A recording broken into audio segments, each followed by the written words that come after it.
Tara at pag-usapan ulit natin ang post ni Skastekli ngayong September 18, 2022 na patama nga ba ito kay Honcho. Welcome to Sikat Story.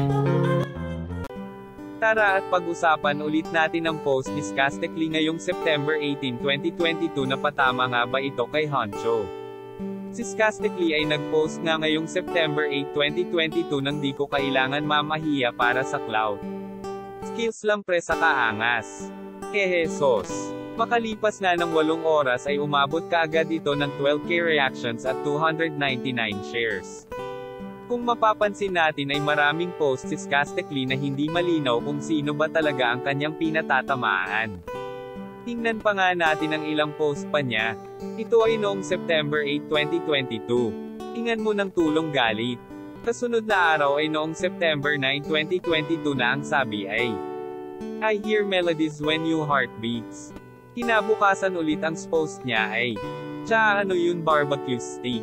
Ito naman isa post ulit niya ay noong September 15, 2022 na ang sabi ay daming paring ibas. Meaning ay madaming paring nasabi, yan ang pagkakaunawa ko sa kanyang post. Napapansin ng mga netizens na parang may kaaway ay hindi pa rin natatapos sa pagpaparinig si Skastekli. Dahil malimit itong mag-post na kung ano-ano na may laman at patama sa kanyang bashers at kaaway. O gusto niya lang magpaingay para hindi siya malimutan at para laging siya ang pinag-uusapan. Ito siguro yung technique niya para mag-trending sila ulit sa mga bagong kanta nilang ilalabas. Ito bang lahat ng post niya ay may kaunting patama kay Honcho o sa iba pang taong naninira sa kanya? E-comment nyo lang sa ibaba ang masasabi nyo. Tapos sa mga gustong magpa-shoutout, comment lang din sa ibaba. Yan lang ang ating mainit na chika. Halina't mag-like, share and subscribe. Thank you.